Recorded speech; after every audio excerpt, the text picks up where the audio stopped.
Bonjour. Coucou. Donc oui, on était juste en train de se dire que c'est un lundi de Pâques et qu'il est 9h30, mais nous on est au taquet, donc on est Absolument. passionnés par notre sujet. Oui. Je fais une petite intro, je vous présente Vanina et après voilà, on parle de l'accompagnement périnatal. Donc bah voilà, même si on est toute seule, vous verrez le replay après. Voilà, tu vois, une personne. Bonjour. Bonjour, bonjour. Donc, oui, alors aujourd'hui dans ce live, on parle de l'accompagnement périnatal parce que l'accouchement, on le voit comme un phénomène physique, c'est tout de suite la pensée qu'on en a. Or, on ne peut pas faire l'économie de le considérer d'un point de vue social en plus, non seulement par rapport à comment on vit cet accouchement dans le milieu médical ou hyper médical aujourd'hui, en tout cas en France, et d'un point de vue humain aussi, que Vanina va développer tout à l'heure. Et aussi considérer que l'accouchement, c'est différent selon qu'on est aujourd'hui en France ou dans d'autres pays du monde. Voilà, donc l'accompagnement périnatal a sa place et a une place pour moi très très importante. Et je vais laisser la place à Vanina qui va nous expliquer son point de vue. Je te laisse te présenter sur le CEFAP. Tu Oui. feras mieux que moi. D'accord. Ok. Alors c'est vrai que moi je suis entièrement d'accord avec ce qu'a dit Sophie. Je trouve qu'aujourd'hui en France, enfin aujourd'hui, ça fait déjà un moment, l'arrivée de l'enfant en fait c'est complètement sous le regard médical et sous le regard marchand.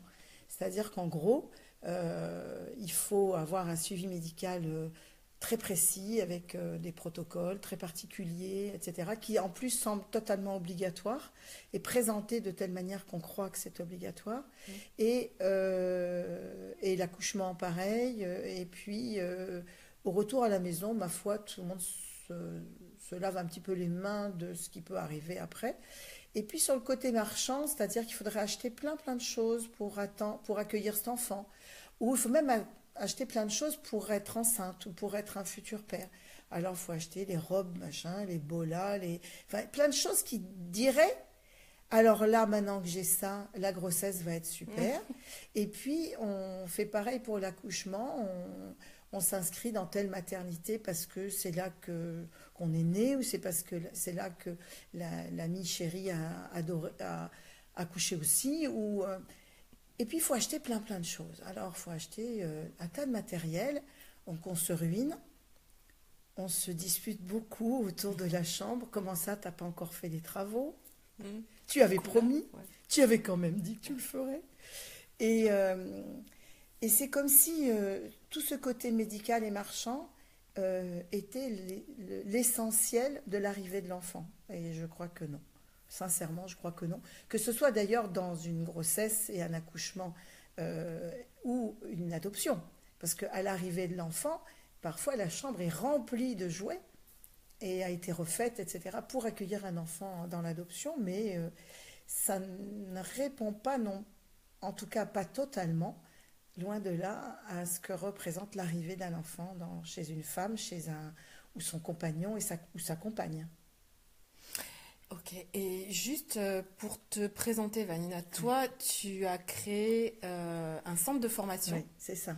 qui s'appelle le CEFAP, Voilà, donc le centre de formation des accompagnantes périnatales. exactement, c'est ça. Et tu l'as créé, est-ce que tu pourrais nous dire quand tu l'as créé? En fait, j'ai créé un premier centre il y a longtemps, à Lyon.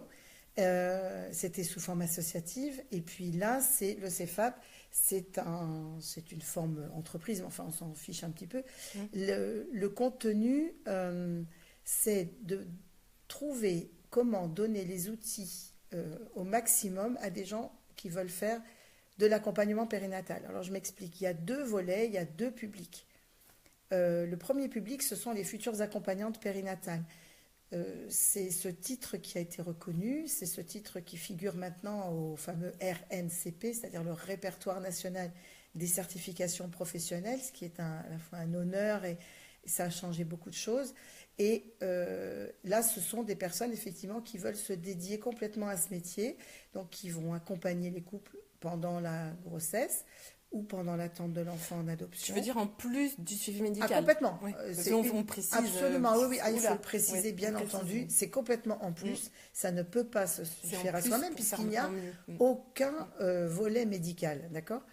Et puis, être présente à l'accouchement en structure, parce que c'est là qu'il y a vraiment une problématique de solitude ou de... Les couples sont déconcertés de venir faire un acte aussi intime, aussi fort, avec des gens qui ne les ont jamais vus et que eux n'ont jamais vus. Et c'est pas le moment des mondanités. Donc parfois ça accroche tout de suite, ça se passe tout de suite bien. C'est pas forcément le cas à chaque fois. Et quand une femme est en travail, c'est pas forcément le moment pour elle à la fois de faire des rencontres, se présenter. Enfin, il y a autre chose qui se joue. Et l'accompagnante périnatale est là aussi pour le retour à la maison. Donc elle est là pour la femme, elle est là pour le compagnon ou la compagne, elle est là pour les enfants d'avant s'il y en avait déjà. Elle est là pour en fait leur histoire. Voilà. Et le deuxième public, ce sont des professionnels. Alors il y a des psychologues, des ostéopathes, des naturopathes, directeurs de crèche, auxiliaires de puériculture, qui se forment pour se spécialiser en périnatalité parce que dans leur cursus initial, dans leur formation initiale, il n'était pas vraiment question de périnatalité et du coup ils sont vraiment en manque pour exercer leur profession en tenant compte de ces éléments-là que représente une grossesse pour une femme, mais aussi pour un homme ou pour une autre femme, que représente l'accouchement, la mise au monde avec toutes ces variantes et toutes ces possibles pour une femme, mais aussi pour le compagnon ou la compagne. Et que représente rentrer chez soi avec un enfant pour la première fois ou un enfant de plus pour la femme, mais aussi pour le compagnon ou la compagne. Et donc tout ça, ça fait que ces personnes en fait suivent la même formation et passent le même examen.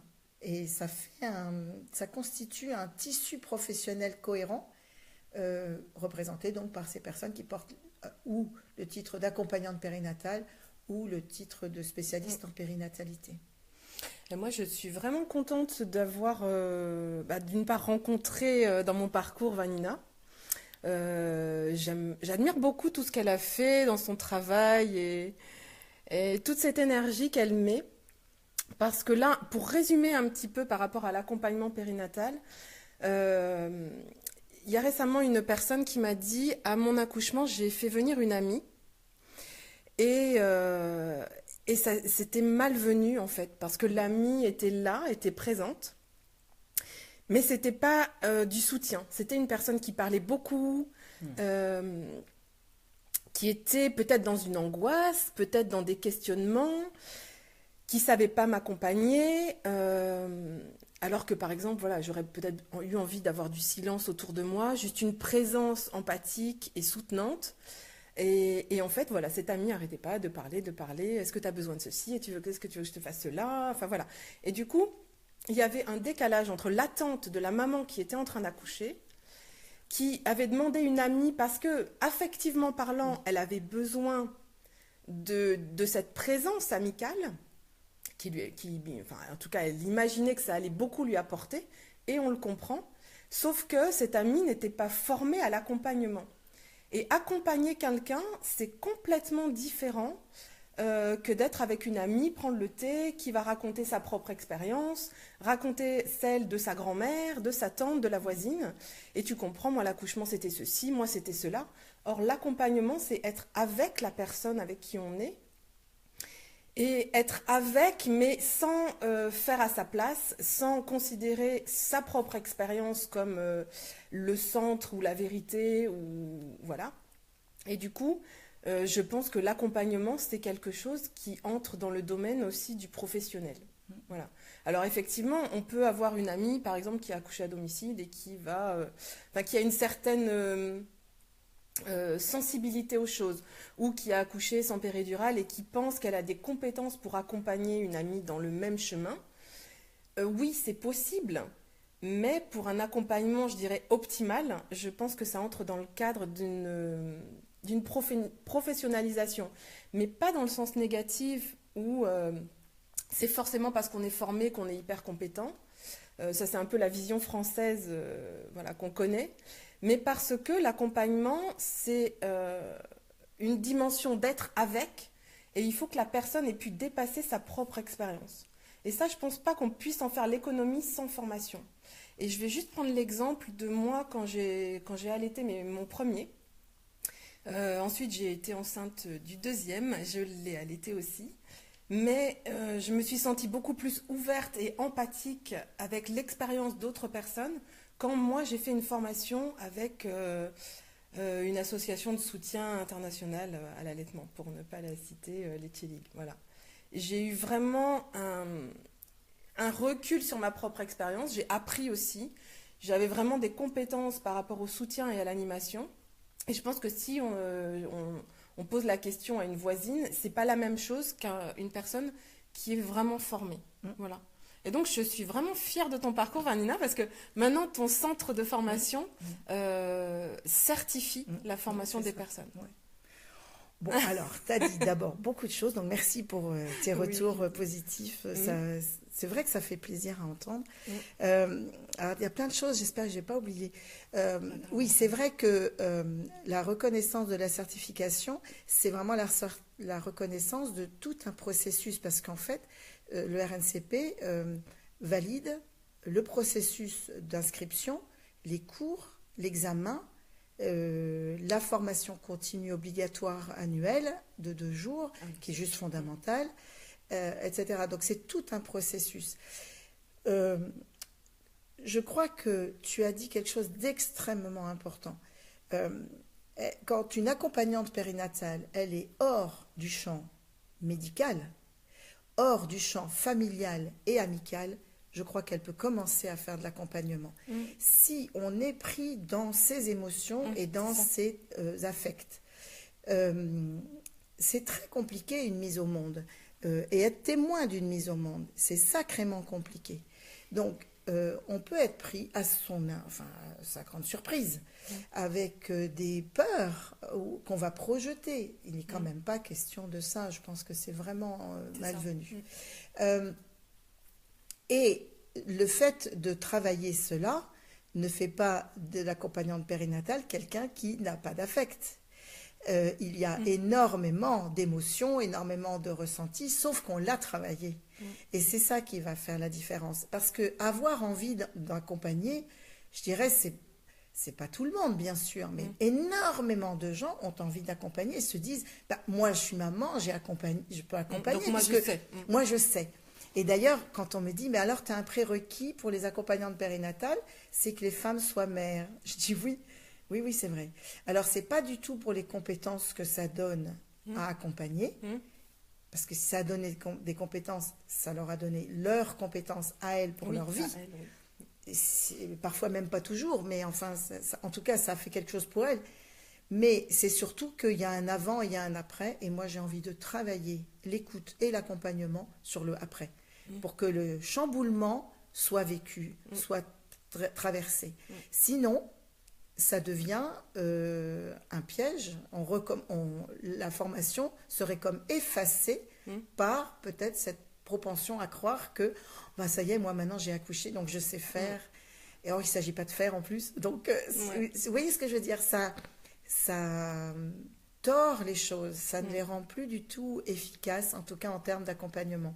Et c'est vrai que dans la formation, c'est pas du tout un centre thérapeutique de groupe, mais c'est vrai que c'est thérapeutique en ce sens que des femmes, justement, peut-être comprennent pourquoi il y a une césarienne. Alors, elle n'avait pas vraiment compris, et puis par les cours, par le travail, elle le toute comprenne. formation est forcément thérapeutique. Enfin, Oui, quoi qu'on fasse pour se former, on apprend aussi sur soi-même. Complètement. Même si c'est une formation en immobilier, on va travailler ses peurs. Oui, c'est ça. Petite parenthèse perso. Non, mais on va forcément travailler ses peurs, ou pourquoi on a des réticences à telle chose. Et plus on apprend, forcément, on fait forcément un chemin par rapport à soi-même. Et par rapport à l'expérience personnelle, ça me fait penser que quand j'étais à mon premier accouchement en milieu hospitalier, je n'arrêtais pas de demander aux sages-femmes qui se relayaient par équipe, parce que ça avait été long, est-ce que vous avez déjà accouché? Et je tombais sur des petites jeunes et qui me disaient non, j'ai pas d'enfant. Et quelque chose en moi me disait, elle va pas pouvoir me comprendre. Elle va pas pouvoir me soutenir dans les étapes par lesquelles je vais passer. Et du coup, ça crée une distance. Et une autre fois, un autre moment aussi, j'ai essayé de créer du lien avec la sage-femme présente. Et je lui demandais qu'elle m'appelle par mon prénom et je voulais connaître son prénom. Et je me suis rendu compte là que les professionnels de santé en général, et puis bon, je le savais par rapport à ma formation en psychologie aussi, qu'on demande aux professionnels de santé de ne pas s'investir affectivement. Le problème, c'est que il y a forcément du partage affectif quand on est au moment de vivre l'accouchement avec une femme, si on est en présence avec elle. On ne peut pas se départir d'une part d'affectivité. Après, effectivement, c'est comment on a la distance professionnelle en même temps, mais l'un n'empêche pas l'autre. Et aussi de se dire que si c'est une parenthèse qui s'ouvre quand l'accouchement a lieu, elle peut se fermer dans les heures qui suivent, dans les jours qui suivent, gentiment, je veux dire en douceur. On a ouvert une parenthèse, on la referme, et puis chacun reprend sa vie après. Le professionnel ou la professionnelle de santé va accompagner d'autres femmes. La maman va continuer son chemin en famille avec le nouvel enfant, découvrir son enfant, etc. Enfin, voilà, les chemins vont se séparer, mais ça n'empêche pas cette bulle d'affectif qui s'est vécue. Et justement, pourquoi l'empêcher? Parce qu'il y a des peurs derrière, etc. Mais je le comprends. Et je trouve qu'au niveau de l'accompagnement non médical dans la périnatalité, c'est s'offrir ce luxe d'avoir une bulle d'affectivité, mais tout en même temps une distance professionnelle qui va faire qu'on va pouvoir faire circuler de l'énergie dans le temps où l'accouchement va se vivre. Et puis après, cheminer dans nos vies. Enfin, les femmes qui ont vécu spécialement un accouchement à domicile savent qu'elles ont un lien particulier à leur sage-femme. Et elles sont contentes de les revoir après, de faire un déjeuner de plein de femmes qui sont de la même promo, entre guillemets, où elles ont fait la prépa ensemble. Mais ça ne veut pas dire que on va devenir copines ou on va déjeuner tous les 15 jours parce que ça va être officialisé. Non, on continue de temps en temps à poser cette petite touche d'affectif encore. Et ah oui, t'es devenu que ça, les enfants ont grandi, comment ça va? Tout le monde est content de se donner des nouvelles, mais on ne s'est pas privé de cette bulle d'affectif-là. Et c'est très difficile en milieu hospitalier de l'avoir. C'est un luxe qu'on ne peut pas demander en milieu hospitalier à une sage-femme qui accompagne 3, 4 naissances en même temps. Et le fait d'avoir une accompagnante périnatale, surtout en milieu hospitalier, pour moi, est une voie vraiment essentielle à explorer pour apporter justement, c'est ce que je disais dans le précédent live, beaucoup de puissance à la femme. Et on va lui permettre de trouver ou de retrouver des compétences qu'elle a en elle par rapport à comment elle va donner naissance. Et c'est vraiment très précieux, sauf que c'est un luxe, et ce luxe-là, toutes les femmes ne peuvent pas l'avoir. Puis en plus, je ne sais pas combien tu formes de personnes, mais je veux dire, par rapport au nombre d'accouchements en France, toutes les femmes ne vont pas pouvoir en bénéficier. Mais si vous, future maman, vous avez l'occasion, l'opportunité, l'envie, renseignez-vous s'il n'y a pas une accompagnante périnatale dans le coin. Voilà. Au moins pour la rencontrer. Après, vous voyez si ça vous convient ou pas. Mais prévoir cette possibilité à l'accouchement, je pense que c'est essentiel. Oui, et donc, si on est là à l'accouchement, forcément, c'est qu'on était là avant. Parce que ce qui est important, c'est justement que la personne le couple qui a souhaité être accompagné, il puisse faire venir cette personne parce qu'il y a de la confiance. Parce que ça s'est tricoté avant. C'est pas ça. Le jour J. Oui, voilà. C'est pour ça que, par exemple, fondamental. Je ne souhaite pas, par exemple, être engagée par une maternité qui me dirait, écoutez, à ce moment-là, vous êtes là et vous faites vos heures. Je ferai mes 8 heures par jour. Tu fais tes et heures. Je viendrai... oui, non. Parce que là, évidemment, bien sûr que ça serait utile, bien sûr parce que ma posture vraiment ferait probablement serait bénéfique, ok. Et puis si elle n'est pas, je reste dehors. Enfin, il n'y a pas de souci. Mais c'est surtout que c'est cette confiance et c'est pour ça que les couples demandent c'est eux qui demandent à la maternité notre présence. C'est pas nous qui allons bonjour. Est-ce que s'il y a un couple qui veut accoucher chez vous, est-ce que vous voudriez bien que je sois là? À ce moment-là, la maternité dit non, c'est évident. Par contre, si c'est le couple qui demande, et moi je pense que les choses ne peuvent bouger que par les hommes et les femmes concernés, Donc moi, je suis à leur service, mais je ne peux pas comment faire la promotion de notre métier à chaque fois. Eh bien, ce sont les couples qui demandent. Et à ce moment-là, leur argument, c'est justement qu'on se connaît, qu'avec l'accompagnante périnatale, ils ont partagé leur histoire, leur vie, leurs peurs, leurs inquiétudes, parfois leurs conflits de couple, parfois leurs conflits familiaux. Mais sinon, dans quel cadre vont-ils le poser?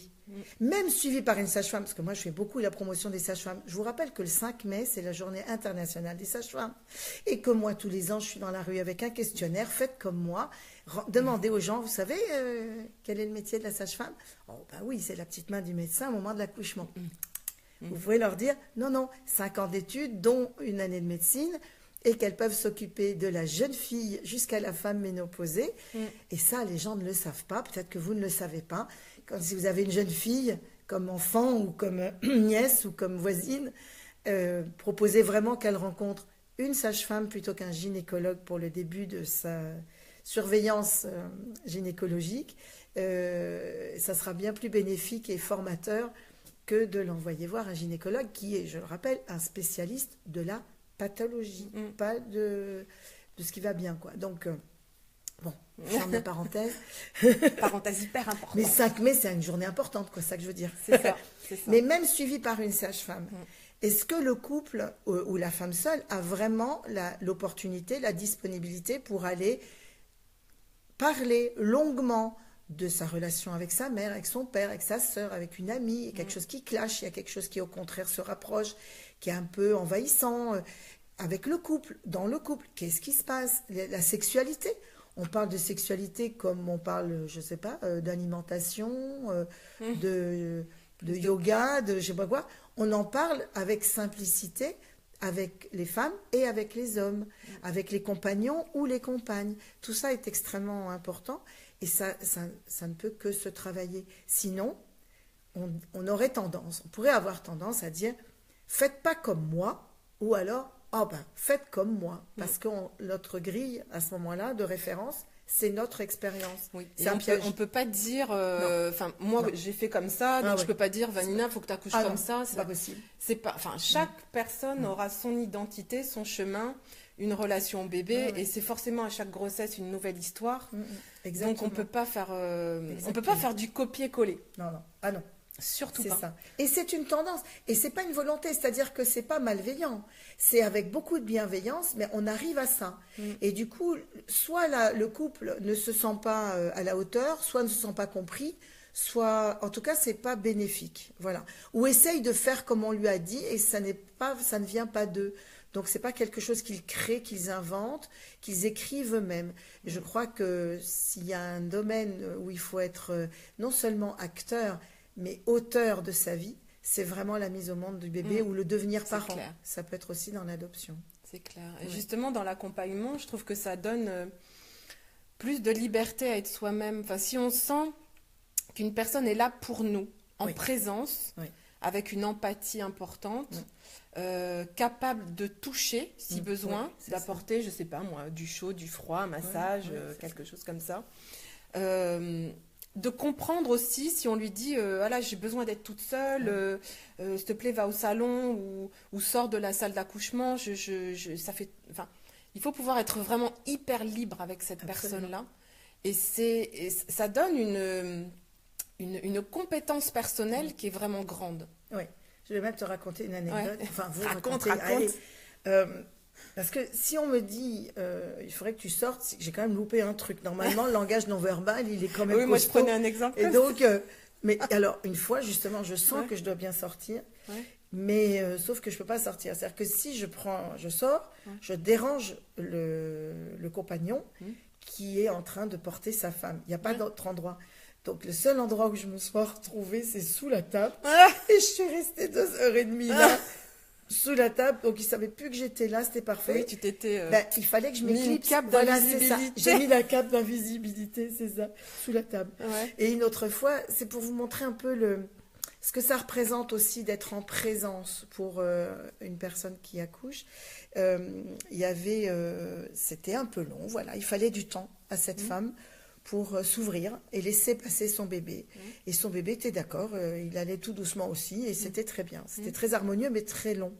Et au bout de 30 heures à peu près, le médecin revient et me dit, me revoit, me revoit encore là, et me dit, mais enfin, on vous a donné à manger, vous avez pu dormir. Je dis non, mais non, ça va. Enfin, moi, je veux bien quoi. Voilà, je suis autonome, enfin, tout va bien. Tu peux rester je m'occupe 12 heures de moi. sans manger, tu sais. Ça va. Je suis warrior. Puis j'ai mes pour amandes, accompagner. enfin j'ai mon eau, enfin tout va bien. C'est ça. Et ma brosse à dents. Et la Toubib, c'était drôle parce qu'elle était épahie. Elle me dit, oh là là, mais moi je saurais pas faire ce que vous faites. Et je dis, mais écoutez, ça tombe bien parce que alors, moi je sais pas du tout faire ce que vous faites. Ah oui. C'est ça, être complémentaire. Et elle m'a dit, oh, mais c'est très intéressant. Et du coup, après, on a longuement parlé. Ça a été vraiment beau, un vrai cadeau. Et du coup, je pense que le cadeau, en fait, elle a d'abord donné à cette femme à qui elle a laissé encore plus de temps. Et alors qu'elle serait peut-être mais c'est passée ça, en césarienne. C'est super important ce que tu dis, parce que du coup, la présence d'un accompagnement comme ça, qui est hors champ médical, va peut-être donner aussi plus de marge aux professionnels de santé qui sont très, forcément, enfin je veux dire, qui travaillent dans une structure avec des normes, avec des protocoles, avec des pensées qui sont voilà, dans la routine de tous les jours. Bonjour Ingrid, coucou. Bonjour Ingrid. On va regarder les commentaires après, parce que du coup on est parti. Oui, là, je vois les commentaires. Moi je ne peux pas lire en même temps. Hein. Et donc oui, dans cette routine, et tout d'un coup, une personne qui est là, qui a le temps, qui est dans l'accompagnement, va leur apporter tout d'un coup, dans le rythme effréné de la vie, du travail, etc., va permettre de poser, ralentir le rythme, et du coup permettre comment dire ça, un moment, une naissance qui va être tout d'un coup unique, particulière, à qui on ne va pas demander d'être dans le moule de la structure pour que ça rentre dans les protocoles. Et je trouve que les deux parties, enfin, professionnels de santé et accompagnement périnatal, les deux parties vont s'apporter mutuellement, enfin, tout en pensant aussi que de manière élargie, il y a la femme qui accouche, le couple, etc. Bien sûr. Voilà. Et je trouve ça vraiment hyper fort. Et j'ai plusieurs sages-femmes qui m'ont dit, c'est enfin, super quand c'est possible, t'es là. Parce que ça peut être fort dans le clash aussi, hein, mais bon. Enfin... Oui, mais c'est ça qu'on travaille, nous, avant. C'est-à-dire qu'il n'y a pas de clash. Il n'y a jamais de clash. Parce qu'on sait vraiment quelle posture adopter. C'est ça qui est extrêmement important. Super important. On ne peut pas croire qu'on est là d'abord pour changer l'histoire, on est là pour accompagner l'histoire. Donc je n'ai pas à être là en me disant j'empêcherai une épisiotomie, je me mettrai en travers, ou passez-moi sur le corps d'abord. Enfin, tu vois ce que je veux dire. Tu vois, j'exagère exprès, mais tu veux dire que c'est pas une manière militante de voir les choses. Ah non. L'accompagnante n'est pas là pour sauver une histoire. Absolument. Ce n'est que pour accompagner ce qui se vit. C'est simplement ça. Et qu'ils aient cet ancrage de la personne qu'ils ont choisi pour être là, avec qui ils ont tissé des liens de confiance. Non, c'est vraiment... ça, c'est essentiel, franchement. Et il y a des sages-femmes qui l'ont tellement bien compris, qui disent... Ah, mais quand tu es là, c'est super parce que du coup, j'ai du temps pour l'autre dame qui est là-bas. Voilà, coup, il y a un effet domino positif. Mais par contre, je sais que, et ce qui est normal aussi, ce sont des personnes qui ont fait des études compliquées, une année de médecine, 4 années d'études derrière, c'est parfois un peu sévère. Quand elles voient arriver quelqu'un qui n'a pas pour elle de formation particulière, etc., ça peut être vraiment troublant. Donc, le fait que cette formation, que cette certification soit reconnue, c'est comme apaisant et du coup, on devient des interlocuteurs. Tu vois ce que je veux dire? On devient vraiment des interlocuteurs et elles entendent que nous ne sommes absolument pas sur leur territoire. Que jamais, au grand jamais, il y a une confusion et que, bien entendu, les sages-femmes pourront continuer à travailler sans accompagnante périnatale et que les accompagnantes périnatales ne pourront jamais travailler sans sage-femme. Ça, c'est certain. C'est évident, mais ça, ce sont des comportements qui se travaillent, quoi. Ça, c'est vrai que pendant la formation, on fait que ça, quoi. Oui. Et puis, on ne peut pas avoir comme ça les informations juridiques par rapport au statut. Enfin, c'est vraiment une question essentielle. Mais là... Peut-être qu'on va refaire un deuxième live parce qu'on rentre dans des détails hyper précis de l'accompagnement. J'ai plein de choses à dire qui me viennent là, mais après on va déborder. Ça fait déjà une demi-heure qu'on parle là. Et je voulais regarder les commentaires parce que du coup, il y en a plusieurs. Qu'est-ce que tu veux que je fasse pendant ce temps-là? Je fais les marionnettes pour occuper les gens? Non. Attends, hop. Alors, je vais reprendre de plus... Alors, Alban qui nous dit super intéressant. Merci, Alban. Merci. Je suis bien d'accord, mais au Baby Blues se rajoute le Sage-Femme Blues. J'ai trouvé que c'était dur après. C'est joli ce que... très joli. C'est chou. Oui. C'est chou et en même temps, Ouais. oui. Et c'est quelque chose qui s'apprend, justement. Comment dire? De se donner à un moment et puis de se dire au revoir. Enfin, voilà, pour que ce soit pas dramatique, pour que ce soit pas j'ai donné et tout d'un coup il y a une coupure.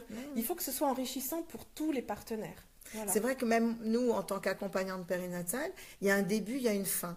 Alors le début, on le sait, c'est le premier coup de fil pour prendre rendez-vous. Ok, c'est facile, on le date. Oui. La fin, elle dépend vraiment des personnes. Et c'est vrai que comme on le pose aussi au départ, c'est on va se voir au moins 2-3 fois après la naissance à domicile chez les gens, puisque c'est là que nous allons, nous, pour les entretiens pendant la grossesse et après au retour à la maison, avec la mise au monde qui est en structure. Et c'est vrai que là, il y a une fin, mais on le sent. On sent qu'à ce moment-là, on est en train de devenir... la conversation, voilà, ça devient de la conversation, etc. Et là, on dit, on est en train de faire notre dernier rendez-vous. Et justement, peut-être là, ce qui était souligné, c'est qu'il n'y a pas la visite d'après. Ah oui. En tant que sage-femme hospitalière, je veux dire. Ah oui. Mais pourquoi pas se donner rendez-vous après pour un petit coucou? Moi, je pense que c'est faisable. Voilà, le bébé, je sais pas, 15 jours, 3 semaines, la maman se sent de ressortir. Pour moi, ça m'est arrivé sur des moments forts, sur des deuils, où j'ai vraiment été hyper bien accompagnée parce que je connaissais les partenaires du milieu médical. Enfin, on se connaissait déjà avant, mais du coup, repasser après, faire un petit coucou, dire comment tu vas, voilà, les nouvelles. Oui, parce que parfois on le fait. Même de se dire c'était génial, c'était super, voilà. Et parfois on le fait quand on a eu une opération un peu lourde ou compliquée, où on a été guéri de quelque chose, on retourne, on apporte des fleurs, des chocolats. Et bien pourquoi pas le faire après une naissance? C'est ça. En tout cas, ce qu'on sait, c'est que souvent quand vous parlez des sages-femmes, vous dites ma sage-femme. Oui. Et ça, c'est drôlement important. Ouais.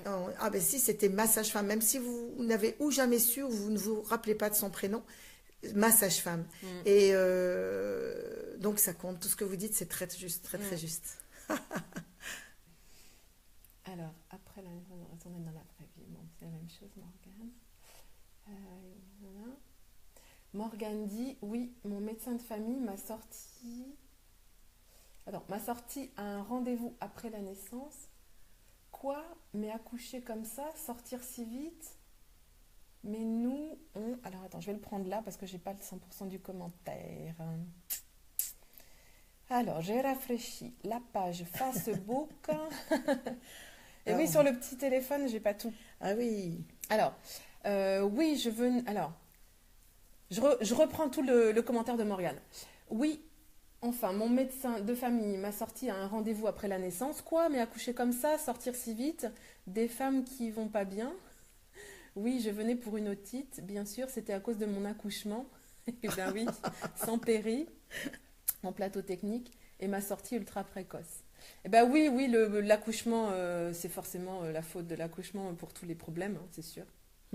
C'est sûr. Mais oui, ben après, le souci, c'est que voilà, chacun a son mot à dire, va projeter sa propre vie, ses propres idées, ses angoisses. Exactement. Même un médecin. Mais comme ça, pour le reste. C'est après, pour l'allaitement, pour comment Ah oui, tu mets pas de chaussures, mais il lui faut des chaussures. Enfin, moi, j'entendais ça tout le temps, alors que je mettais pas de chaussures avant que mes enfants sachent marcher. Aujourd'hui, cette information circule davantage, on le sait davantage. Mais après, ça n'arrête pas, en fait. Donc... Eh oui. Il faut que tu t'habitues, entre guillemets. En fait, ça n'arrête jamais. Voilà. Ouais. Mais de toute façon, tu aurais fait autrement. On t'aurait aussi dit que c'était pas ce qu'il fallait. Donc, tu contenteras jamais tout le monde. Moi, j'ai envie de compléter. Souvent, des jeunes parents, donc aux visites nous avons après la naissance, disent mais c'est dingue. De toute façon, quoi que je fasse, je me fais critiquer, etc. Alors la dernière fois, c'était ma tante. Alors là, mais comment tu allaites? Ça sert à quoi?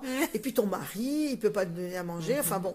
Et en fait, en discutant avec elle, parce que nous, notre principe, c'est pas de dire bon, alors tu me dis ça, voilà, je t'explique de quoi il retourne. On fait en sorte que la personne comprenne toute seule. Et donc, au bout d'un moment, c'est vrai que ça prend du temps. Ah, je reconnais, ça prend du temps. Mais bon, c'est normal, c'est normal. Combien de repas de famille ça prend? Et alors, du coup, en fait, elle a fini par comprendre qu'en fait, cette tante ne parlait que d'elle, C'est ça. qui n'avait pas fait le choix de l'allaitement et qui était face à une femme qui allaitait, qui en éprouvait pas des regrets, mais quelque chose. Elle en éprouvait quelque chose qui la bousculait.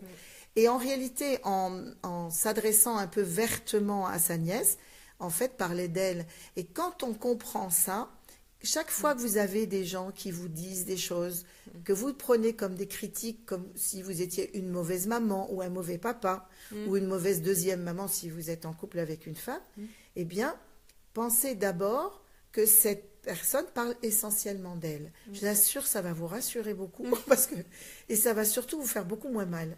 Parce qu'en fait, cette personne ne parle que d'elle. Alors, on peut parler de soi à deux titres, par exemple. C'est un exemple de l'allaitement. Soit, bon, en l'occurrence, cette dame, c'était parce qu'elle n'avait pas allaité ses enfants à elle.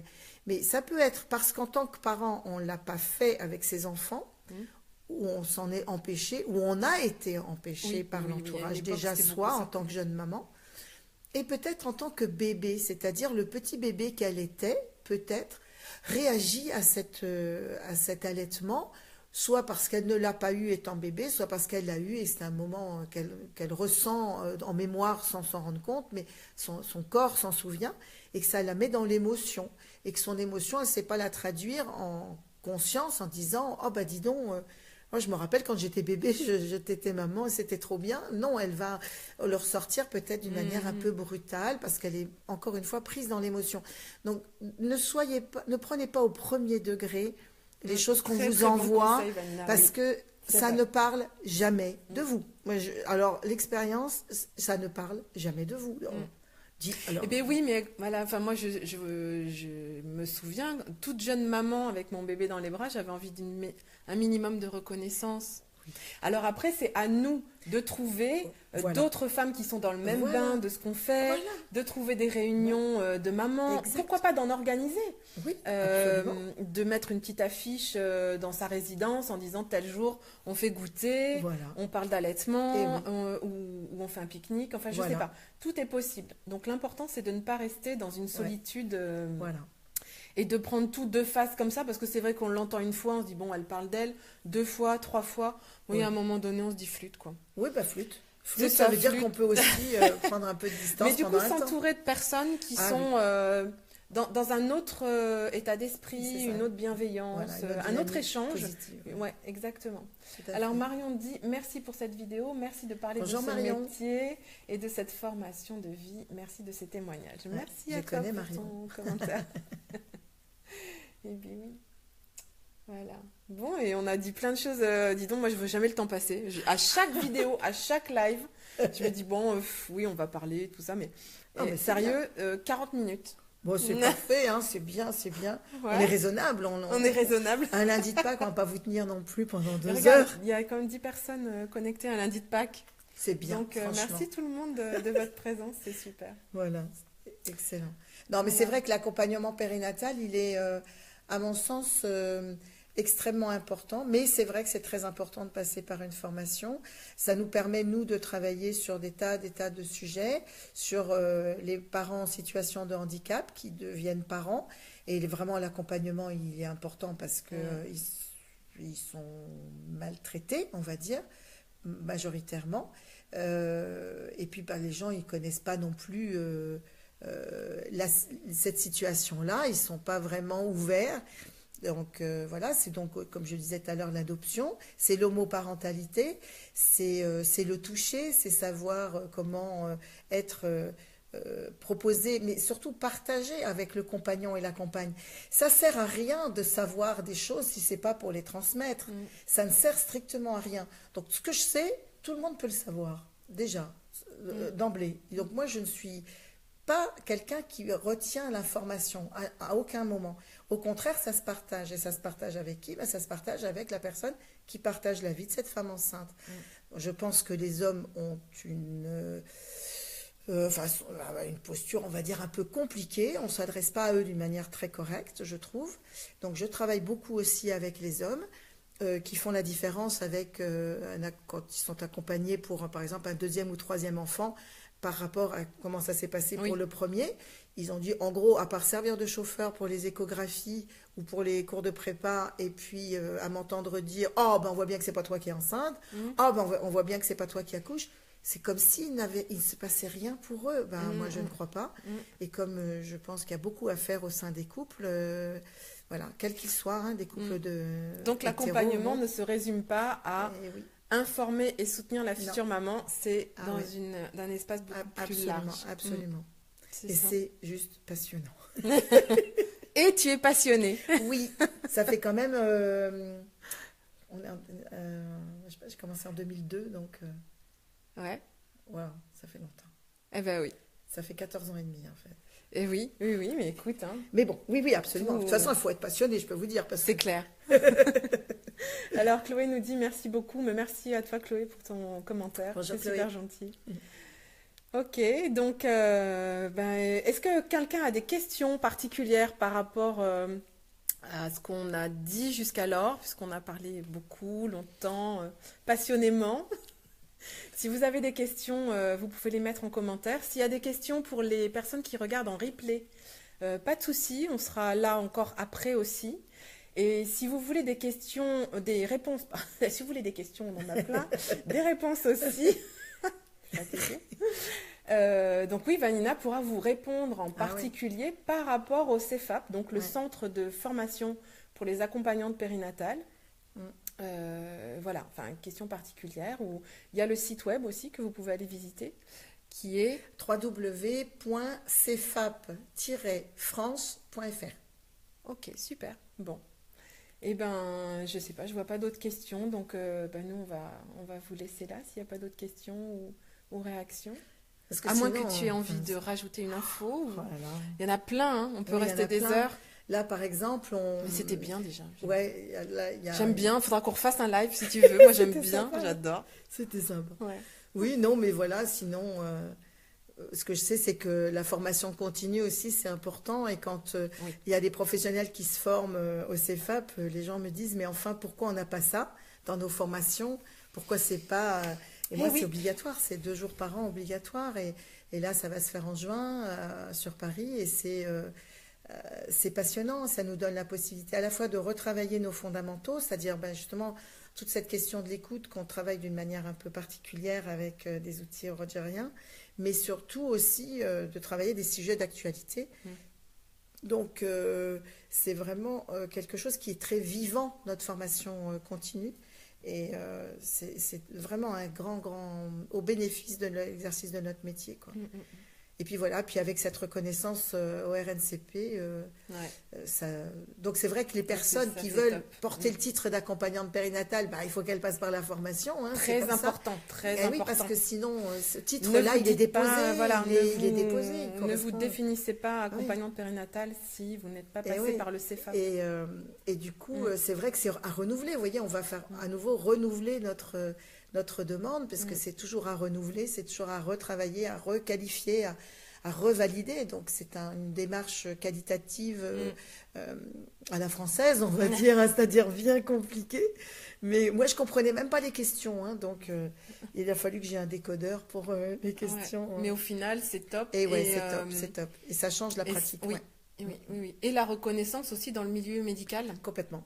Donc ça, c'est essentiel. Et social, parce que on devient des vrais partenaires de tout ce cadre médico-social français. Des vrais partenaires.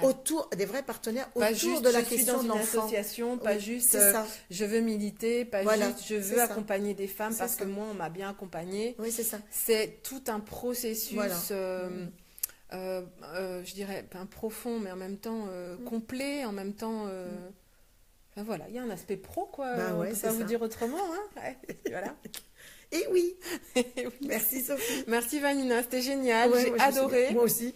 Et Passé un moi très bon j'espère moment. à une prochaine, dans un prochain live, voilà, promis, on voit ça. Bisous Au tout le revoir. monde, au revoir, Au revoir, au revoir. à bientôt. À bientôt.